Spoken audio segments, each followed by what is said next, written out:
Earlier theory में सबसे पहले जो थ्योरी है वो है professor Immanuel Kant. Professor Immanuel Kant Germany के स्कॉलर हैं और उन्होंने 1755 में अपनी जो हाइपोथेसिस जो है वो अपनी परिकल्पना अर्थ के फॉर्मेशन के बारे में दी थी। Professor Immanuel Kant was German scholar who put forward his hypothesis in 1755. According to him, primordial matter. What do you mean primordial matter? Those matter formations of earth. जो मैटर अर्थ का फॉर्मेशन करते हैं उनको हम प्रीमोडियल मैटर का नाम देते हैं। प्रीमोडियल मैटर के अंदर जो हमारे डस्ट पार्टिकल्स हैं, गैसेज हैं और अदर्स जो एलिमेंट्स जिससे हमारे यूनिवर्स का फॉर्मेशन हुआ है उसको हम प्रीमोडियल मैटर का नाम देते हैं। Was evenly distributed in the shape of small and cold particle from which our earth and other planets of solar system were formed. इसमें कहा गया है कि प्रीमोडियल मैटर जो हमारे यूनिवर्स के अंदर इवनली डिस्ट्रीब्यूटेड थे, जो इधर उधर फैले हुए थे, बिखरे हुए थे समान रूप से, ये स्मॉल शेप के अंदर थे, छोटे छोटे शेप के अंदर थे और कोल्ड पार्टिकल थे, बहुत ही जो ठंडे थे, ये इनका तापमान बहुत ही कम था। From which our earth are other planets of solar system were formed. तो उन्होंने कहा कि ये सभी टाइप्स के जो प्रीमोडियल मैटर थे इनका इवनली डिस्ट्रीब्यूशन था पूरे यूनिवर्स के अंदर, पूरे स्पेस के अंदर। इनका टेम्परेचर लो था, स्मॉल पार्टिकल थे और इनके फॉर्मेशन से ही, इनके आपस में एक दूसरे से जुड़ने से ही हमारे अर्थ का फॉर्मेशन हुआ और उसके साथ ही हमारे सोलर सिस्टम का भी फॉर्मेशन हुआ। इमैनुएल कांट जो जर्मनी के दार्शनिक थे, उन्होंने अपने इस सिद्धांत के अंदर बताया कि जो प्रीमोडियल आद्य पदार्थ थे इनके ठंडा और समान रूप से कणों के रूप में बिखरा हुआ ये पदार्थ थे जिससे हमारी पृथ्वी और सौरमंडल की उत्पत्ति हुई। इसके आगे उन्होंने ये नहीं बताया कि ये प्रीमोडियल मैटर थे वो कंसिस्ट कैसे हुए, एक दूसरे से इकट्ठे कैसे हुए और किस टाइप से हमारे सोलर सिस्टम का, सन का और अदर प्लैनेट्स का फॉर्मेशन हुआ। इसके आगे इसकी कोई जानकारी इन्होंने प्रोवाइड नहीं की गई, जिसके कारण से इसको बहुत ज्यादा इम्पोर्टेंस नहीं दी गई। नेक्स्ट जो थ्योरी थी उसमें दिया गया है लाप्लेस। लाप्लेस जो थे वो फ्रांस के मैथमेटिशियंस थे जिन्होंने अपनी थ्योरी 1796 के अंदर पब्लिश्ड की। तो इसमें Laplace was French mathematicians who put forward his hypothesis of origins of the earth in 1796. According to Laplace, the primordial matter exists in the form of intensely hot and rotating gas mass. इसको आपको ध्यान से समझना है कि जो हमारे primordial matter थे जिसको इमैनुएल कांट ने बताया था, लेकिन ये नहीं बताया कि इनका फॉर्मेशन कैसे हुआ, ये हमारे यूनिवर्स में कहाँ से आए, और लाप्लेस ने भी इनको नहीं बताया कि ये कहां से आई। तो ये प्रीमोडियल मैटर थे, ये इवनली हमारे यूनिवर्स के अंदर जो थे वो डिस्ट्रीब्यूटेड थे, फैले हुए थे। लाप्लेस ने इनको बताया कि primordial matter exist in the form of intensely hot, ये बहुत ही गर्म थे, तथा and rotating gases mass in the beginning, और प्रारंभ के अंदर ये मंद गति से घूम रहे थे। Rotating gas mass in the beginning, starting के अंदर ये तेजी से धीरे धीरे घूम रहे थे, स्लो स्पीड से घूम रहे थे। This hot and slowly rotating gases mass was called nebula. तो ये ध्यान रखना है, नेबुला क्या है? Hot and slowly rotating gas mass is known as nebula. जो गैस के कण थे, जो प्रीमोडियल मैटर थे, वो धीरे धीरे सर्कल के अंदर घूम रहे थे, तो इस पूरे घूमने वाले ग्रुप को नेबुला का नाम दिया गया। जो नेबुला थी इसकी अदर डेफिनेशन जो है वो आ जाती है, the group of primordial cloud is known as nebula. Next definition ये आ सकती है इसके अंदर, the group of clouds group of rotating clouds is known as nebula. घूमते हुए गैस के बादल, घूमते हुए गैस के बादलों को नेबुला का नाम दिया गया। जैसे कि इसके अंदर आ जाते हैं कि जो हमारे प्री मोडियल मैटर थे ये गैस फॉर्म के अंदर थे और ये क्लाउड्स के रूप में, बादलों के रूप में जो थे वो घूम रहे थे। तो ये जो बादलों के रूप में घूम रहे थे, तो ये बादलों के रूप में घूम रहे थे, तो इनको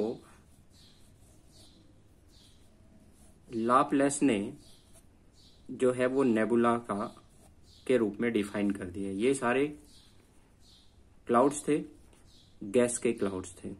इन गैस के क्लाउड्स को रोटेटिंग हो रहे थे, ये नेचुरली प्रोसेस से ही, प्राकृतिक रूप से ही ये घूमने लग गए। तो इन घूमते हुए गैस के बादलों को नेबुला का नाम दिया गया। The rotating gas mass is known as nebula. ये भी ले सकते हैं कि घूमते हुए बादलों के समूह को या गैसों के समूह को नेबुला का नाम दिया जाता है। तो ये इसमें सिंपल सा लिखा ही हुआ है, the rotating gases mass was nebula after which it is called the nebular hypothesis. इसलिए इस नेबुला के नाम से ही लाप्लेस की जो हाइपोथेसिस थी उसको नाम दिया गया नेबुलर हाइपोथेसिस। तो ये आपको ध्यान में रखना है। नेबुलर हाइपोथेसिस को हिंदी में बोलते हैं निहारिका सिद्धांत। क्या नाम देते हैं इसको? निहारिका सिद्धांत। एज द टाइम पास, जैसे ही समय निकलता गया, द गैसेज मास कूल्ड, जो हमारे हॉट गैस मास थे जो रोटेटिंग हो रहे थे, इनका टेम्परेचर रिड्यूस हुआ और इनका टेम्परेचर रिड्यूस होने से इनका वॉल्यूम जो है वो डिक्रीज हो गया। कोई भी जो वस्तु होती है जब उसका टेम्परेचर रिड्यूस होता है तो उसका वॉल्यूम भी जो होता है वो क्या हो जाता है? रिड्यूस हो जाता है। और वॉल्यूम रिड्यूस होता है, रोटेटिंग कोई भी गुड्स होती है तो उसकी स्पीड जो होती है वो इंक्रीज हो जाती है। ये स्पीड जो इंक्रीज होती है, इस स्पीड इंक्रीज होने का जो प्रोसेस होता है इसको हम बोलते हैं law of conservation of angular momentums.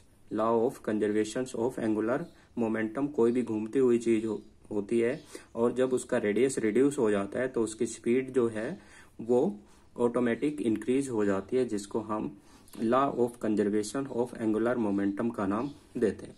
तो इस कंडीशंस के अंदर प्रोसेस होता है, जब ये प्रोसेस होता है तो उसकी स्पीड इंक्रीज हो जाती है और उसका सेंट्रीफ्यूगल फोर्स जो होता है वो इंक्रीज होता है और ग्रेविटेशनल फोर्स जो होता है वो रिड्यूस होता है।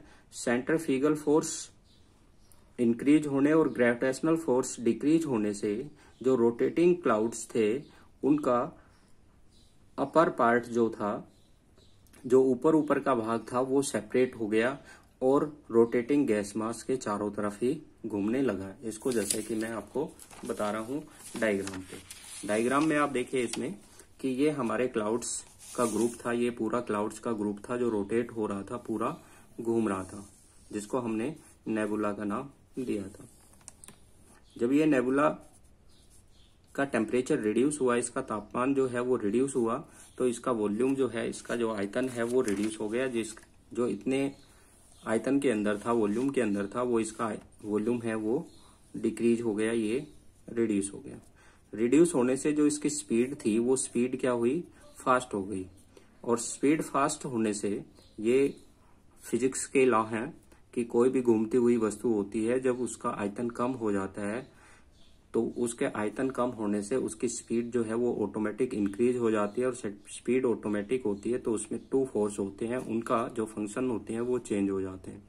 एक फंक्शन जो होता है जिसमें सेंट्रीपिटल फोर्स कहते हैं, सेंट्रीपिटल फोर्स जो होता है वो आउटर साइड से सेंटर की ओर अपना फोर्स लगाता है, और सेंट्रीफ्यूगल फोर्स होता है वो सेंटर से आउटर साइड की ओर अपना फोर्स लगाता है। जब ये इन दोनों फोर्स में डिफरेंस आ जाता है तो जोन सा भी फोर्स इसके अंदर हाई हो जाता है तो गुड्स जो होती हैं वो उसी की ओर मूव होने लग जाती है। अगर ग्रेविटेशनल फोर्स हाई हो जाता है तो इसका वॉल्यूम है वो और रिड्यूस हो जाता, इसका रेडियस है वो और घट जाता, और अगर सेंट्रीफ्यूगल फोर्स अधिक हो जाता है तो इसके आउटर सरफेस की जो गुड्स होती हैं वो इससे छिटक करके दूर जाती हैं, इससे छिटक करके क्या जाती हैं? दूर जाती हैं। तो ऐसे ही जैसे कि इसकी स्पीड इंक्रीज हुई तो सेंट्रीफ्यूगल फोर्स इंक्रीज हो गया, ग्रेविटेशनल फोर्स रिड्यूस हो गया, जिससे जो रोटेटिंग क्लाउड्स था, इस रोटेटिंग क्लाउड्स का एक पार्ट जो है वो इससे सेपरेट हो गया। इससे सेपरेट होकर के इसी के चारों तरफ जो है वो रोटेटिंग करने लग गया। ये लेयर सी एक अपनी बन गई। ये लेयर बनते ही इसे एक लेयर अलग से ही सेपरेट होते ही ये लेयर जो है वो इससे अलग हो गई। इस लेयर का सेपरेट होते ही और इसका टेम्परेचर है वो फास्टली डिक्रीज हुआ और जो इसके अंदर गैसेज और प्रीमोर्डियल जो मैटर थे वो कंसिस्ट हुए और कंसिस्ट होकर के हमारे सोलर सिस्टम में जो प्लैनेट्स थे उनका फॉर्मेशन होने लगा। जो बीच का पार्ट था हमारा नेबुला का वो हमारा सन हो गया और ये आउटर पार्ट के अंदर जो है वो हमारे प्लैनेट बन गए। तो ये लाप्लास की थ्योरी है। तो इसमें आगे हम पढ़ते हैं और इनको एक एक के बारे में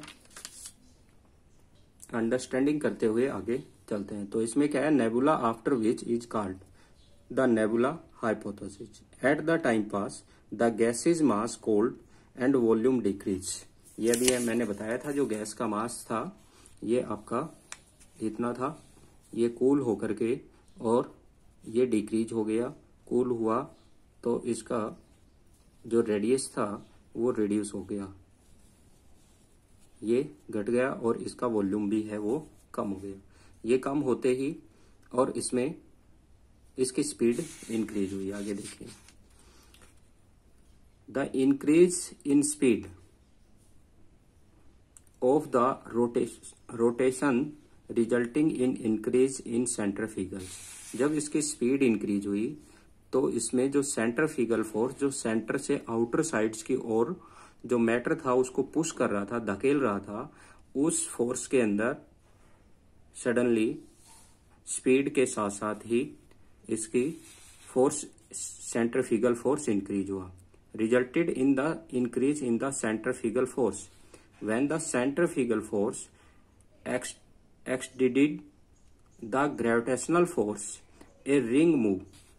जब ग्रेविटेशनल फोर्स से सेंट्रीफ्यूगल फोर्स एक्सीड हो गया तो उस कंडीशंस के कारण से जो रोटेटिंग गैस मास था उसके चारों तरफ एक रिंग बन गई। जैसे कि ये पार्ट था और इसके वॉल्यूम रिड्यूस होने के बाद इसके चारों तरफ जो है वो एक रिंग शेप के अंदर इसका मैटर टूट करके इससे सेपरेट होकर के इसके चारों तरफ है वो रोटेट करने लग गया। ये पार्ट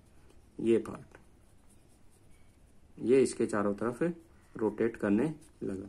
जब ये पार्ट रोटेट करने लगा इसके चारों तरफ तो इसका टेम्परेचर फास्टली सडनली अचानक से रिड्यूस होने लगा और रिड्यूस होकर के जो इसमें गैस के मास थे ये सॉलिड पार्टिकल्स और अदर एलिमेंट्स में कन्वर्ट होने लगे और हमारे सोलर सिस्टम के जो प्लैनेट्स हैं उनका फॉर्मेशन होना स्टार्ट हुआ।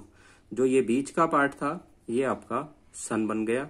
जो नेबुला का बीच का पार्ट जो सेपरेट नहीं हुआ था वो सन था और सन के चारों तरफ ही हमारे जो प्लैनेट्स हैं ये घूमने लगे और धीरे धीरे इनकी जो डिस्टेंस है वो एक दूसरे से इंक्रीज होने लगी। आज भी ये डिस्टेंस है वो इंक्रीज हो रही है।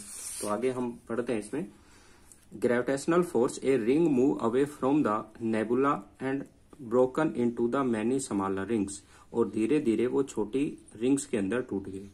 These rings on cooling because planets and satellites. ये रिंग ठंडे होकर के हमारे प्लैनेट्स और जो सैटेलाइट्स हैं उनका फॉर्मेशन किया। The remaining centre part of nebula is the present sun. और नेबुला का जो शेष भाग बचा था बीच में वो हमारा प्रेजेंट सन है।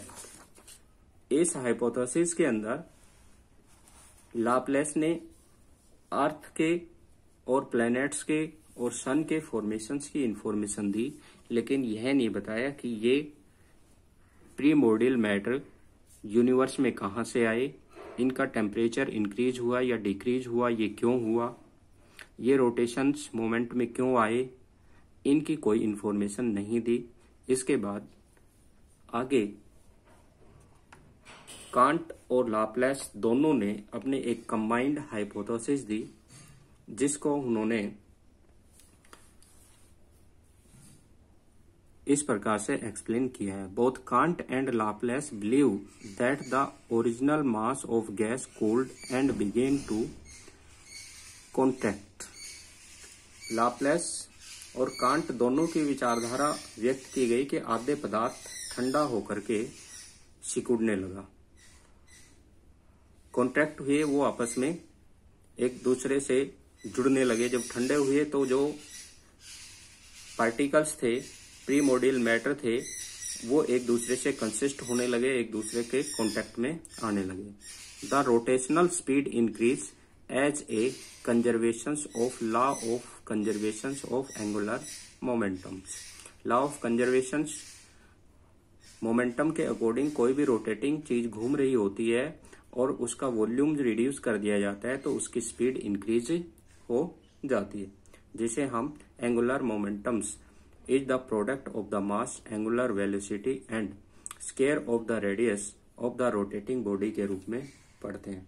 अर्थात इसके अंदर कोणीय संवेग का नियम जो आता है, एंगुलर मोमेंट आता है, उसके जो प्रोडक्ट्स होते हैं वो इसके अंदर आते हैं। मास, एंगुलर वेलोसिटी, उसकी जो स्पीड होती है वो आती है, and square of the radius of the rotating body, और रोटेटिंग जो बॉडी होती है उससे उनको मल्टीप्लाई कर दिया जाता है तो उससे हम angular law of conservation, angular momentum को प्राप्त करते हैं। तो इसको सिंपल से रूप में ये लेना है, law of conservation of angular momentum means होता है रोटेटिंग जो भी कोई गुड्स होती है और उसका वॉल्यूम रिड्यूस कर दिया जाता है तो उसकी स्पीड इंक्रीज हो जाती है। तो जो स्पीड इंक्रीज होती है उसको हम law of conservation of angular momentum का नाम देते हैं। Thus, if the radius of the rotating body is reduced, क्योंकि वो कूल हो रही थी, गैसेज मास थे, गैस के बादल थे, जैसे ही वो कूल होकर के उसका जो वॉल्यूम है वो रिड्यूस हुआ, उसका आयतन जो है वो घटा, तो उसकी स्पीड इंक्रीज हो गई। Reduce the corresponding increase its angular velocity, तो उसकी एंगुलर कोणीय वेग थी, जो उसके किनारों की जो स्पीड थी वो तेजी से बढ़ी, because according to law of conservation of angular momentum the sum total of angular momentum is rotating body remaining the same। उसकी जो कोणीय वेग थे, जो उसके किनारे थे, उसकी स्पीड जो है वो तेजी से बढ़ी, और तेजी से बढ़ करके जो इनर पार्ट थे वो सेम रहे, उसकी स्पीड इंक्रीज नहीं हुई, जिसके कारण से उसमें एक रिंग के रूप में अपर पार्ट जो थे वो उससे सेपरेट हो गए। जैसा कि इसके अंदर दिया गया है कि ये पार्ट था आपका, ये पार्ट था, टेम्परेचर रिड्यूस होने से ये रिड्यूस हो गई, इसका वॉल्यूम रिड्यूस हो गया, ये वॉल्यूम रिड्यूस हो गया, इसका वॉल्यूम रिड्यूस होते ही इसकी स्पीड इंक्रीज हो गई। लेकिन लाप्लेस और कांट कह रहे हैं कि जब इसकी स्पीड इंक्रीज हुई तो वो जो स्पीड हुई वो केवल उसके सरफेस पे हुई, उसके आउटर साइड के अंदर हुई, इंटर पार्ट के अंदर वो स्पीड इंक्रीज नहीं हुई। इंटरनल पार्ट्स के अंदर जब स्पीड इंक्रीज नहीं हुई, आउटर साइड में स्पीड इंक्रीज हुई, तो उससे उनकी स्पीड में डिफरेंस होने से ये दो पार्ट के अंदर कन्वर्ट हो गया। एक पार्ट आउटर लेयर का हो गया, एक इनर लेयर का हो गया। आउटर लेयर्स के जो पार्ट थे उनका टेम्परेचर फिर रिड्यूस हुआ और वो हमारे प्लैनेट्स और सैटेलाइट में कन्वर्ट हो गया, जबकि इनर पार्ट जो है वो सन के रूप में ही बना रहा। तो ये कांट और लाप्लेस ने जो अपनी थ्योरी दी, उसके अंदर जो लाप्लेस की थ्योरी में कुछ कमियां रही थी उनको वो दूर करने के लिए इस प्रकार की ये थ्योरी दी। उसके बाद जो है वो अर्लियर थ्योरी के अंदर जो न्यू थ्योरी आई, जो न्यू हाइपोथेसिस आई, वो दी गई इन द ईयर 19वीं शताब्दी के अंदर ये आई। चैम्बरलिन एंड मोल्टन, चैम्बरलिन और मोल्टन इन दोनों ने मिलकर के ये अपनी एक थ्योरी दी। पुट फॉरवर्ड द पेलेनिजेमल्स भी होता है ये, और प्लेटेनिजेमल्स भी बोलते हैं इसको। पेलेनिजेमल्स का हिंदी में अर्थ होता है group of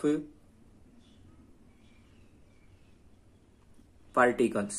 group of particles means ग्रहाणु, छोटे छोटे जो पार्टिकल्स होते हैं वो अपने ग्रुप के अंदर कन्वर्ट हो जाते हैं। तो ऊपर जैसे कि हमने उसका नेबुला का नाम दे दिया था, इन्होंने उसका नाम दे दिया प्लेनिजेमल्स ग्रहाणु हाइपोथेसिस का नाम दिया, according to which the wandering star.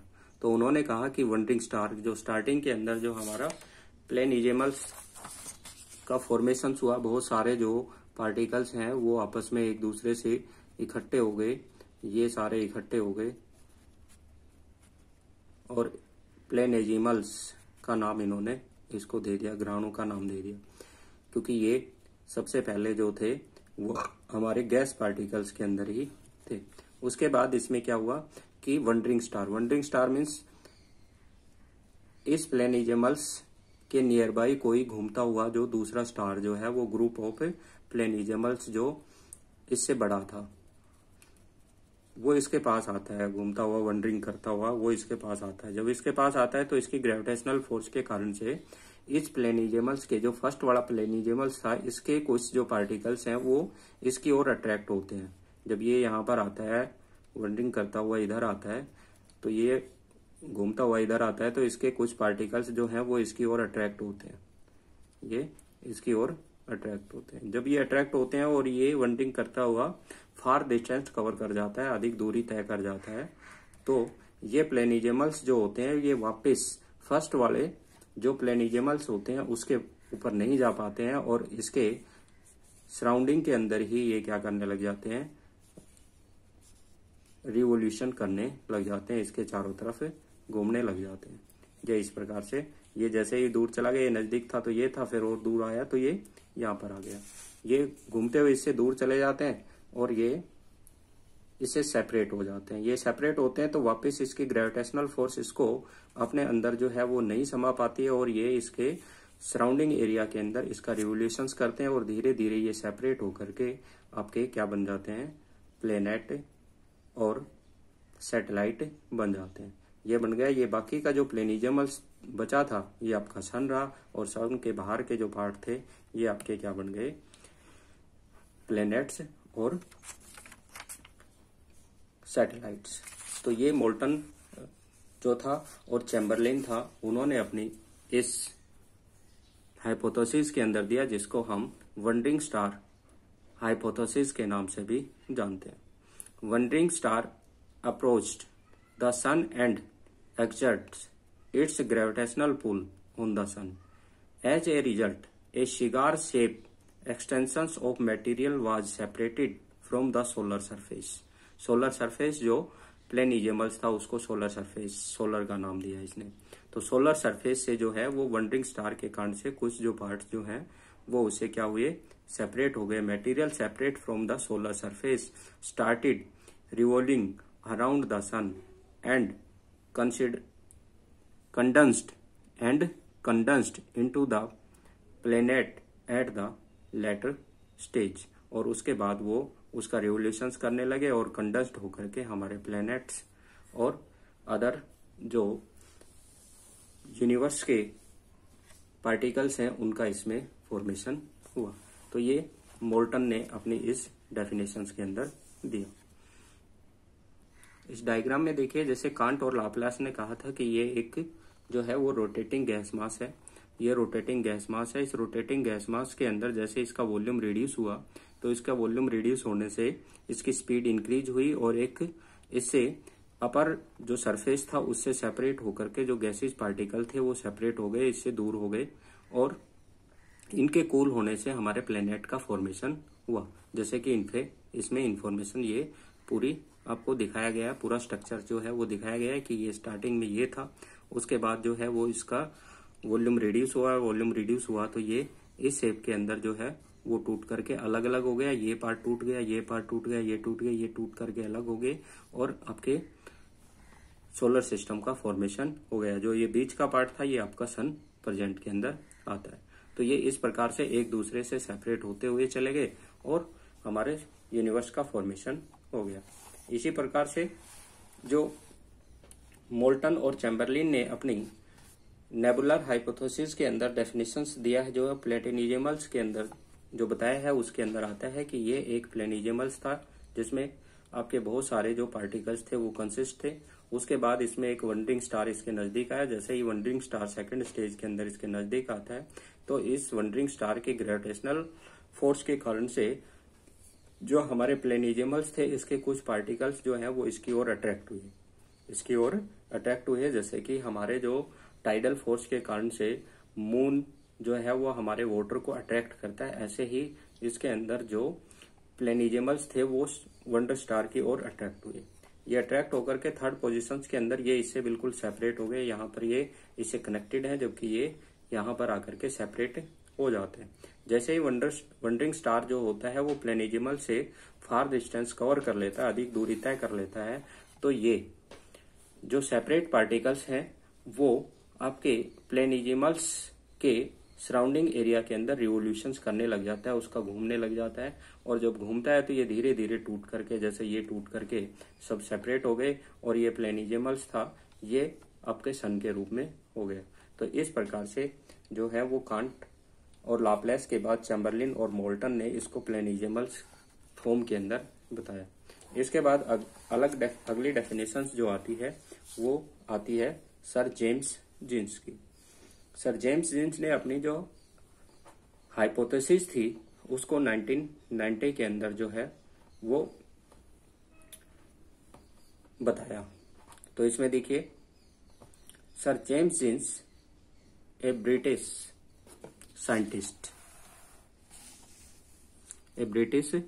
Scientist propounded the tidal hypothesis. तो उन्होंने इसका नाम क्या नाम दे दिया?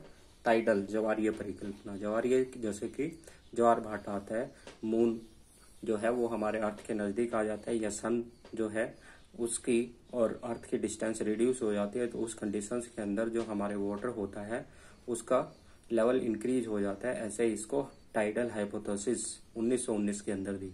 And another British scientist Harold Jeffreys suggested some modifications in this hypothesis in 1929। जो 1919 के अंदर जेम्स जीन्स ने जो अपने हाइपोथेसिस दी थी उसको हार्लोड जेफरीज ने 1929 के अंदर मॉडिफाई करके फिर से प्रोपाउंडेड किया। According to this hypothesis the sun was a gaseous mass, कि सूर्य हमारे गैस का मास है। इन द बिगिनिंग, स्टार्टिंग के अंदर ये गैस का मास था। Another star several time larger than the sun, सूर्य से कई गुना बड़ा एक तारा जो है वो इसके पास आया। Accidentally come close to it and pull the gases material away from the sun. Accidentally उसके जो गैसेज पार्टिकल्स थे, मटेरियल थे, वो जो हमारा गैसेज मास था, जो सन था, उससे उसने उसको क्या कर दिया? पुल कर दिया, दूर कर दिया, धकेल दिया from the sun due to it gravitational pull. अपनी ग्रेविटेशनल फोर्स के कारण से उसको क्या कर लिया? खींच लिया, उसे दूर कर दिया। A giant tongues of matter come out of the sun and the planet were formed. जो एक बड़ी जीवा के रूप में, जाइंट टंग्स एक बड़ी जीव की तरह, जैसे कि इस डायग्राम के अंदर दिखाया गया है, ये टंग से एक जीव सी जो है वो बाहर निकल जाती है। तो ऐसी एक बड़े पैमाने पर जीव सी बाहर निकलती है और ये ठंडे होकर के, कम होकर के, इससे सेपरेट होकर के प्लैनेट्स का ये फॉर्मेशन करते हैं। इस थ्योरी को बाइनरी थ्योरी के नाम से भी जानते हैं। द्वैतारिक, बाइनरी थ्योरी मीन्स होती है द्वैतारिक थ्योरी। तो इस प्रकार की थ्योरी जो है वो सर जेम्स जीन्स और हार्लोड जेफरीज ने भी 1929 के अंदर प्रस्तुत की थी, जो आपकी चैम्बरलिन और मोल्टन्स के प्लेनिजिमल्स थ्योरी थी उसी के तरह सेम थी। इसके बाद 1950 के अंदर Otto Schmidt of Russia and Carl Weizsacker of German, दोनों जो साइंटिस्ट थे उन्होंने भी अपने अपने व्यूज जो हैं वो हमारे सोलर सिस्टम के बारे में दिया। Somewhat revised the nebular hypothesis. जो नेबुलर हाइपोथेसिस जो सबसे पहली हाइपोथेसिस थी उसकी थ्योरी में कुछ उसने संशोधन किया और उसको रिवाइज करके फिर से पेश किया in their own different way. Otto Schmidt's in his interstellar dust, Otto Schmidt ने कहा कि जो हमारी धूल थी, इंटरस्टेलर डस्ट हाइपोथेसिस जो है, गैस परिकल्पना का जो सिद्धांत है, talk about the large quantities of gas and dust particle scattered in the universe, which Carl Weizsäcker emphasized on the existence of cosmic dust forming the sun. Carl Weizsacker ने इस dust particle को सूर्य की cosmic धूल के रूप में माना कि हमारे सन से ये जो डस्ट पार्टिकल्स हमारे यूनिवर्स के अंदर अनइवनली डिस्ट्रीब्यूटेड थे, ये सन के कॉस्मिक रेडिएशंस से प्राप्त हुए थे, यानी कि सूर्य के डस्ट के रूप में, कॉस्मिक डस्ट के रूप में ये हमारे यूनिवर्स के अंदर आए थे। The frictions and collisions of the dust particle lead to the formation of disc shape. धूल और गैस के कणों में जो फ्रिक्शंस हुआ, घर्षण हुआ, और कोलिजन्स जो टकराव हुआ, उसके कारण से ये एक डिस्क शेप के अंदर आ गए, यानी तस्त्री रूपा आकृति के अंदर ये बन गए। इनको ध्यान से समझना है कि जो हमारे डस्ट पार्टिकल्स नेबुलर हाइपोथेसिस में नहीं बताए थे कि ये जो प्रीमोर्डियल मैटर हमारे यूनिवर्स के अंदर आए, ये कहाँ से आए। तो इसमें कार्ल वाइजास्कर ने इनको बताया कि ये डस्ट पार्टिकल्स थे, ये कॉस्मिक रेडिएशन से आए, और ये कॉस्मिक रेडिएशन हमारे सन से जनरेट हुई। इन कॉस्मिक रेडिएशंस के जो पार्टिकल्स थे, इन पार्टिकल्स के अंदर फ्रिक्शंस हुआ, घर्षण हुआ और कोलिजन्स हुआ। घर्षण और टकराव के कारण से इनकी जो शेप थी वो डिस्क शेप के अंदर हो गई, यानी कि ये आपस में एक दूसरे के नजदीक आए, टकराए, घर्षण हुआ, और ये सारे मिलकर के एक तस्त्री नुमा आकृति के अंदर बन गए। जैसे कि डायग्राम के अंदर दिखाया गया कि ये इस शेप के अंदर एक दूसरे से क्या हो गए, कलेक्ट हो गए। Formation of the disc shape clouds and the planets were formed through the process of accretions, और एक्रिएशंस प्रोसेस से ये क्या हो गए, एक दूसरे से जुड़ गए। एक्रेशंस मीन्स होती है अभिवृद्धि, कि ये आपस में एक दूसरे से, इनमें ग्रेविटेशनल फोर्स इंक्रीज हुआ और इनके सराउंडिंग पार्ट जो थे वो धीरे धीरे इनके साथ क्या होने लगे, जुड़े, और जुड़ करके ये ग्रहों के रूप में बन गए, आपके प्लेनेट के रूप में बन गए। ठीक है, तो इसके अंदर ये थ्योरी जैसे दी गई है कि स्टार्टिंग के अंदर ये कॉस्मिक रेडिएशंस थी, ये इस प्रकार से जनरेट हुई, ये धीरे धीरे एक दूसरे के पास आई, धीरे धीरे पास आकर के ये क्या होने लगी, जैसे ये यहाँ पर कम दिखाई दे रहे हैं आपके, यहाँ पर ये एक्रेशंस होने लगे, एक दूसरे से जुड़ने लगी, अभिवृद्धि इनमें होने लगी, और ये पार्टिकल्स देखिए आप, इनमें ग्रेविटेशनल फोर्स जैसे इंक्रीज हुआ तो इनके जो स्मॉलर पार्टिकल्स थे वो इनकी ओर अट्रैक्ट होकर के ये लार्ज पार्टिकल में बन गए। इसमें जैसे आगे देखिए, इसके अंदर और दिखाया गया है, इधर के जो पार्टिकल्स थे वो इनके साथ और एक्रेशंस हो गए और ये पार्ट बड़े बन गए, और यहाँ का जो डस्ट पार्टिकल और कॉस्मिक रेडिएशंस थी वो क्या हो गई, एक दूसरे से दूर हो गई, और जो स्पेस था, आसमान था, वो क्लियर होता गया। तो ये, और लास्ट के अंदर देखिए ये और बड़े पार्ट बन गए, और जो जिनका टेम्परेचर फास्टली रिड्यूस हुआ वो सॉलिड फॉर्म के अंदर आ गए, जिनका टेम्परेचर रिड्यूस नहीं हुआ वो आज भी हमारे गैसेस फॉर्म के अंदर है। जैसे कि हमारे जो इनर प्लेनेट और आउटर प्लेनेट है, तो आउटर प्लेनेट जो है वो आज भी हमारे कैसे हैं, गैसेस फॉर्म के अंदर है, क्योंकि उनका टेम्परेचर फास्टली रिड्यूस नहीं हुआ, इसलिए वो आज भी गैस में है। और इनर प्लेनेट का टेम्परेचर रिड्यूस हो गया, इसलिए वो क्या थे, सॉलिड फॉर्म में कन्वर्ट हो गए। तो ये अभी भी गैसेज फॉर्म के अंदर है, धीरे धीरे टेम्परेचर रिड्यूस होता है तो इनमें से कुछ जो है वो सॉलिड फॉर्म में और कुछ गैसेज फॉर्म में रह जाते हैं, और हमारे सोलर सिस्टम का फॉर्मेशन इस प्रकार से हुआ। तो ये जितने भी हमने थ्योरी पढ़ी हैं ये केवल कल्पनाओं पर आधारित है, हाइपोथेसिस हैं, ये परिकल्पनाएं हैं, इनके सॉलिड एविडेंस हमारे पास नहीं है, ना ही हम लेबोरेटरी वगैरह या किसी और भी फील्ड्स के अंदर इनको हमने प्रूव किया है। केवल जो हमारे पास जानकारियां थी, थोड़ी बहुत जो नॉलेज थी, उसी नॉलेज से हमने इनको अंदाजा लगा करके इस प्रकार की ये थ्योरी हमने बनाई है। इसके बाद हम पढ़ेंगे नेक्स्ट लेक्चर के अंदर मॉडर्न थ्योरी। तो उसके अंदर ये सारी चीजें हैं वो क्लियर हो जाएंगी कि ये कहाँ से आई, कैसे ये बनी, कैसे टेम्परेचर रिड्यूस हुआ, कैसे इनमें जो है वो कंडेंसेशन प्रोसेस हुआ, किस टाइप से इनमें जो है ग्रेविटेशनल फोर्स इंक्रीज हुआ, किस टाइप से जो है इनमें जो है वो एक दूसरे से सेपरेट हुए, कौन से इनर प्लेनेट है, कौन से आउटर प्लेनेट है। तो ये आगे हम नेक्स्ट लेक्चर के अंदर पढ़ेंगे।